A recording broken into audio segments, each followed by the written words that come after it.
Hello les chercheurs de bonheur. Aujourd'hui, on continue le chandail pour notre chien. Donc, on va commencer par regarder ensemble parce que là, la longueur de votre col est terminée. Et si vous avez décidé de doubler le col, on va regarder ça tout de suite ensemble, comment le doubler en le tricotant. Comme ça, il va rester extensible. Donc, la première chose à faire, c'est là, mon marqueur il est ici. Je suis vraiment au début de mon rang. Et là, on va venir prendre un marqueur de maille comme ça. On va venir suivre nos V de notre première maille ici pour vraiment repérer là où commence vraiment notre rang. On va venir mettre notre marqueur ici. Et là, on va venir plier notre col vers l'intérieur. Donc, on va venir rentrer comme ça. Vraiment à l'intérieur. Et on va pouvoir venir aligner. Oups, pas que je perde mon marqueur de début de rang. On va venir aligner dans le fond notre première maille ici avec la première maille de notre rang pour éviter que le col soit twisté. Et là, si on regarde, on va prendre une broche, nos mailles à l'arrière,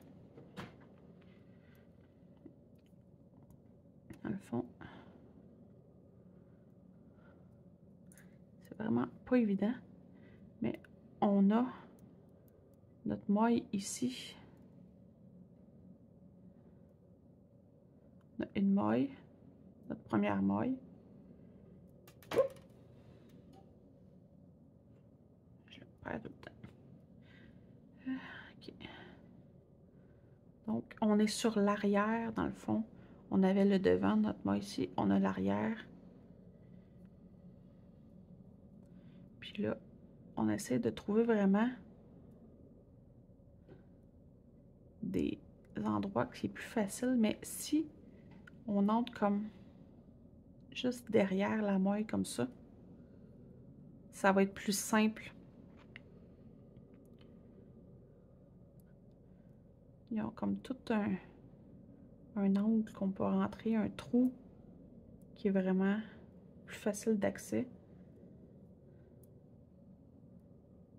Où on a comme les deux mailles ici, sur le dessus. C'est vraiment s'aligner du mieux qu'on peut, mais on va aller faire ça ensemble. Donc, on va venir tricoter à l'endroit. Je suis toujours avec mes 4 mm. Je vais changer pour mes 5 mm après avoir attaché. Comme ça, ça va faire une chose de moins à regarder. Puis là, on va venir tricoter ensemble. Donc, on va ramasser notre première maille ici à l'avant. Puis, on va venir ramasser notre première maille ici à l'arrière, comme juste vis-à-vis où ce qu'on avait mis notre marqueur. Le petit brin ici, on va pouvoir le mettre caché entre deux. Comme ça, on n'aura pas besoin de le faufiler. On va venir ça faire une maille en droit. Puis là, c'est vraiment pas évident, mais on va venir comme ça, la sortir de notre épaisseur qui est à l'intérieur. Et on va la sortir de notre maille qui est à l'avant. Comme ça. Puis on va tirer bien comme il faut pour attacher notre première maille ensemble. Et là, c'est des côtes, mais on va toutes les ramasser. En droit, ça va être beaucoup moins compliqué. Donc, on va y aller pour la deuxième. Et on va aller trouver notre prochain espace à l'arrière. Donc là, on voit qu'on est sorti de là. On va venir juste à côté ici. On a deux loops sur le dessus. On est à côté de notre maille en vert, mais ça va se ramasser beaucoup mieux. Comme ça. Puis, on va la sortir comme ça ici. Et on va la sortir en avant. Donc, la prochaine. Là, on voit qu'on est sorti ici. Donc, on va venir dans le trou juste ici, à côté. Comme ça. Donc, c'est vraiment pas évident. Prenez votre temps pour bien ramasser chaque maille le plus enligné possible avec les mailles du devant pour pas que ce soit twisté. Puis, prenez la peine à chaque fois, comme là, on a ramassé la maille en droit ici. On est rendu à la maille envers juste à côté. Donc, on va venir vraiment dans notre trou ici. On a nos deux mailles, deux brins sur le dessus. Puis, on va comme ça les attacher. Donc, je vais vous laisser faire le tour, attacher vos mailles, puis on se revoit pour notre premier rang d'augmentation. OK, donc notre col est complètement attaché. Les dernières mailles à attacher, ça se peut qu'ils soient vraiment serrés puis difficiles à attacher, mais il suffit de manipuler un petit peu plus, persévérer, puis on a réussi à les attacher. Donc, je suis rendue à mon premier rang d'augmentation parce que comme je vous avais expliqué dans mes calculs, je dois augmenter de 36 mailles à 60 mailles pour mon corps sur 10 rangs. Donc, mon premier rang, c'est un rang d'augmentation. Et j'ai besoin d'augmenter de 6 mailles sur mes 36. Donc, j'augmente une maille sur 5. Je vais augmenter ma première maille. Donc, mes augmentations. Je fais des augmentations en T, ce qui est, selon moi, l'augmentation la plus facile à faire. Puis, on va tout simplement faire comme si on tricoterait notre maille à l'endroit. Mais on va étirer un petit peu notre maille. On va venir chercher notre brin arrière. Puis, on va faire comme si on la retricoterait encore une fois. Donc, on tricote 2 fois la même maille. Ce qui nous donne une augmentation en T. Et là, j'avais une augmentation. Les 5 prochaines, c'est des mailles en droit. 1, 2, 3,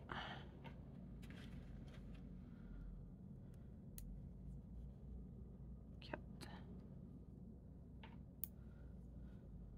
5. Donc, pour moi, c'est ça.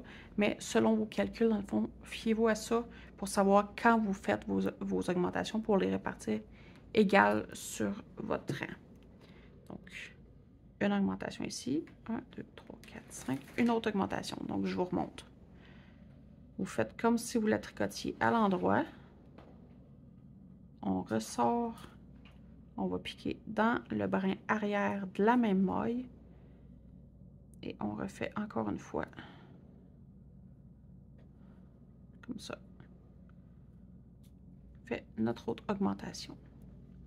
Donc, je vais finir mon rang d'augmentation. Ensuite, je vais avoir des rangs droits, un autre rang d'augmentation. Puis, on va faire nos rangs d'augmentation comme ça pour les répartir égales sur la longueur qu'on a besoin pour arriver au bout. On va être à la section où on va séparer. Pour nos pattes, on devrait avoir atteint le nombre de mailles qu'on a besoin pour notre corps. Donc, je vais vous laisser faire vos rangs d'augmentation et on se rejoint pour voir comment qu'on va séparer pour nos pattes. OK, donc vos rangs d'augmentation sont terminés. Vous pouvez mesurer à partir de votre cou ici jusqu'à vos mailles, juste avant ici, pour voir si vous avez vraiment la mesure de votre chien, de la base du cou jusqu'aux pattes avant, pour être sûr que ça va fitter. Toujours mesurer au fur et à mesure pour être sûr que tout fonctionne. Parce que si on se fie que nos calculs sont bons, puis qu'on arrive à la fin, puis que finalement, ça marchait pas pour une raison quelconque, de tension, de quoi que ce soit, ça va être frustrant. Donc, il vaut mieux mesurer à chaque étape. Maintenant, on va séparer les jambes du corps. Donc, on va créer les ouvertures pour les pattes. Donc, ce qu'on va faire, c'est que on va ramasser le nombre de mailles qu'on a calculé pour notre première patte sur un autre fil. Donc, pour le mien, je vais ramasser 8 mailles. Donc, 1, 2, 3, 4, 5, 6, 7 et 8. Donc, moi, je les mets sur un câble comme ça parce que j'en ai, mais si vous n'en avez pas, vous pouvez toujours les mettre sur une laine, une retaille de laine, dans le fond. Puis, on va enlever ça.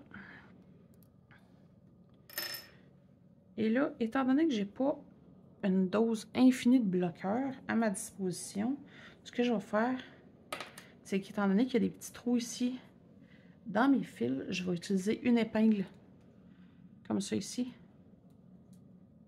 Puis je vais venir, dans le fond, rentrer dans le trou de une,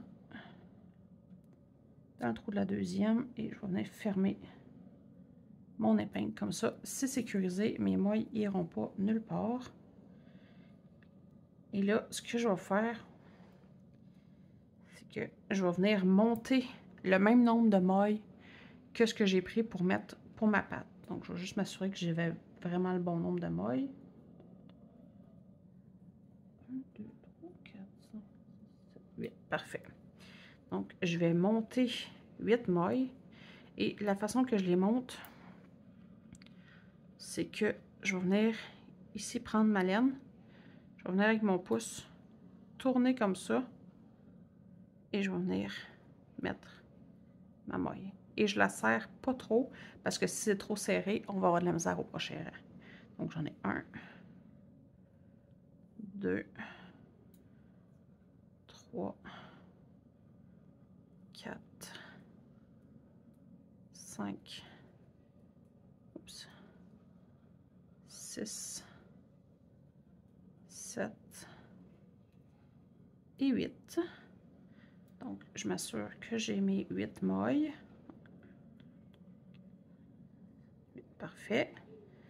Maintenant, je vais tricoter 12 mailles entre mes deux pattes.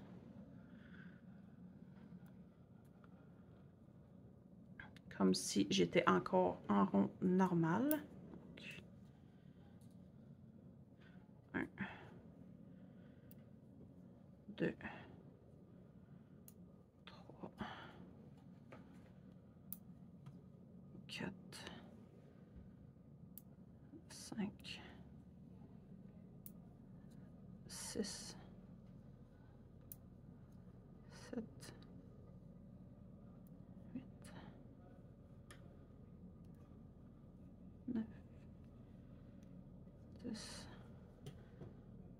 11 et 12. Et là, je vais venir prendre un autre fil.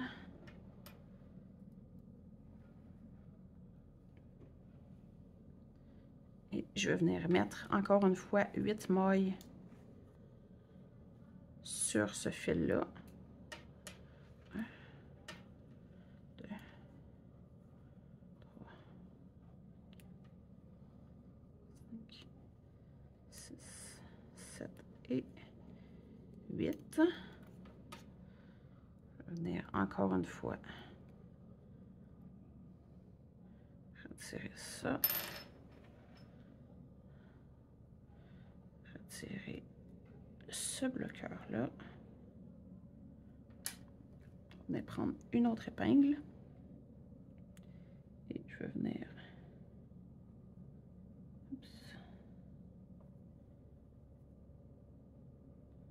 bloquer. Comme ça ici. Et voilà. Donc, hop. Je vais monter encore une fois 8 mailles. Donc, oups. 1, 2, 3, 4, 5, 6, 7 et 8. Et là, je vais venir tricoter, mais il faut que je trouve le centre de mon dos. Donc, les mailles que vous aviez calculées pour votre dos, dans mon cas, j'ai 32 mailles. Je vais venir placer un marqueur à la moitié de ces mailles-là qui va nous servir de point de repère une fois qu'on va avoir terminé notre jacquard pour nos rangs raccourcis. Donc, vraiment important. Je vais donc tricoter 16 mailles. Dans mon cas, moi. Donc, 1, 2, 3, 4, 5, 6, 7, 8, 9,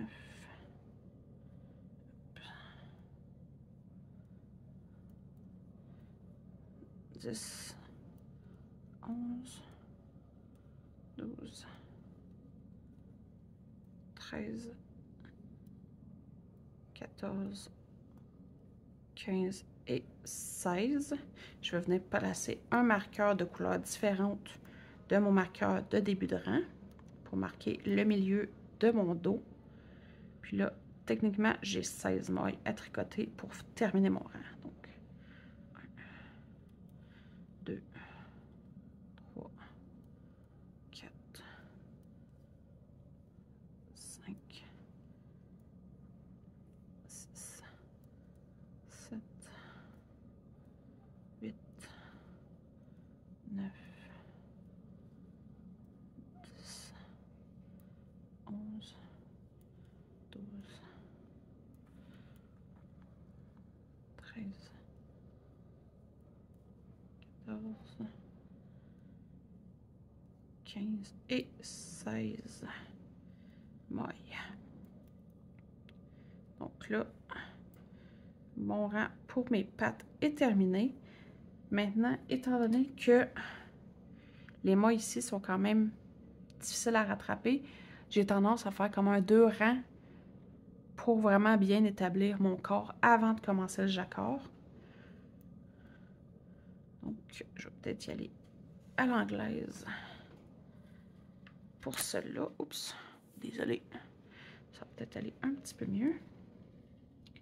Parce que les mailles qu'on monte, habituellement, ils sont un peu bizarres. C'est souvent serré.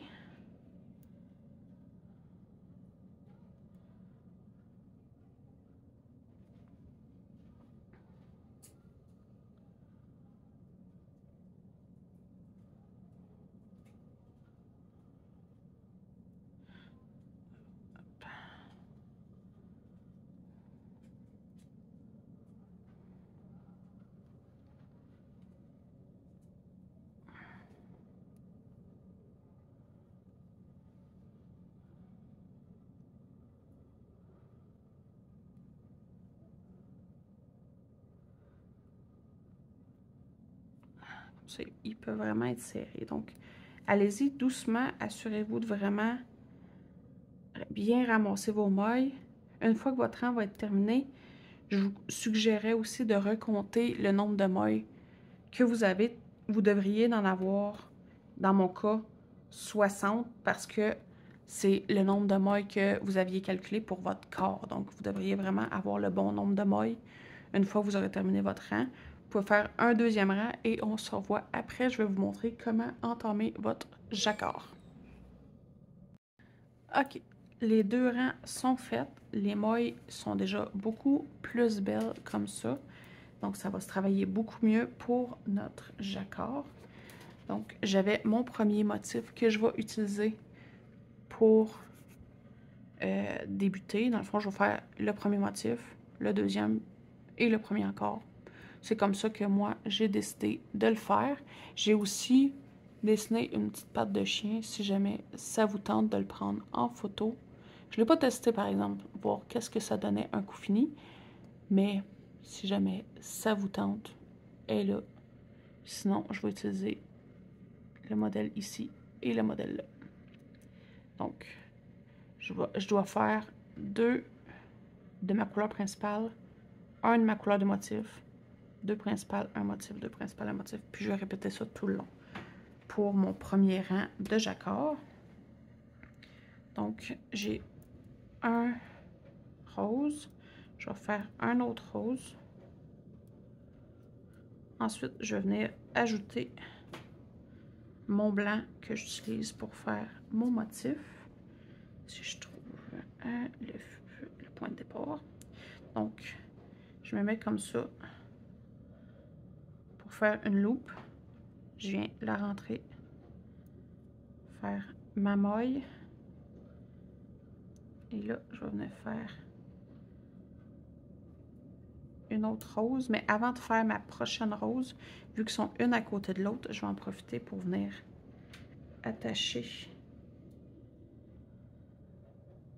comme ça mon blanc avec ma couleur de base. Vraiment, le premier nœud pas trop serré, le deuxième un petit peu plus et le troisième on peut serrer bien comme il faut pour vraiment que ça tienne puis ça n'aille pas nulle part. Donc, ma couleur est embarquée. Je vais faire un autre rose.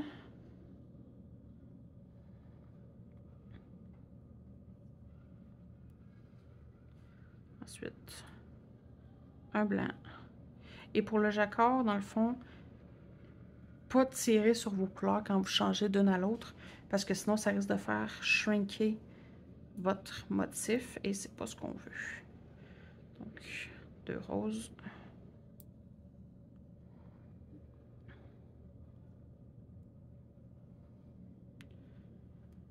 Un blanc. Et je vais continuer comme ça jusqu'à ce que j'ai fait mes motifs.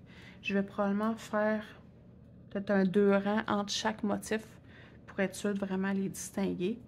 Puis, un coup que j'aurai fait, dans le fond, ma partie, ma section de jacquard, on va arrêter ça là, puis on va se rejoindre la semaine prochaine quand votre jacquard sera terminé.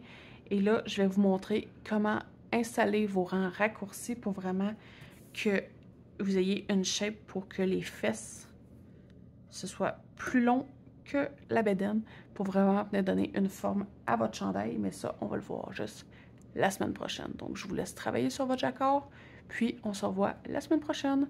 Prenez soin de vous. Bye tout le monde! OK, donc juste un petit supplément d'information parce que je vous ai dit de tricoter le jacquard, mais dans le fond, pour savoir quand arrêter, assurez-vous que votre jacquard est égal ou moins long que la mesure de la bédaine de votre chien à partir des pattes avant jusqu'aux pattes arrière, moins la longueur que vous voulez faire pour les côtes. Donc, pour un petit chien, je recommanderais 1 pouce de côte. Et pour un plus grand chien, dans le fond, je recommanderais 2 pouces de côte, juste pour que ce soit un peu plus proportionnel. Donc, juste à continuer vos côtes, votre jacquard, pardon, jusqu'à ce que vous ayez atteint la bonne longueur ou moins. Si jamais vous ne voulez pas faire du tout de jacquard, simplement tricotez le corps de votre chien jusqu'à ce que vous soyez rendu, dans le fond, à faire les côtes. Dans le cas de mon chien, son ventre des pattes avant aux pattes arrière à mesure 7 pouces. Je compte faire 1 pouce de côte. Donc, je vais m'assurer d'arrêter avant la marque de 6 pouces pour mon jacquard. Donc, je voulais vraiment m'assurer de fournir cette information-là de plus. Je vous laisse aller avec votre jacquard et on se revoit la semaine prochaine. Bye tout le monde!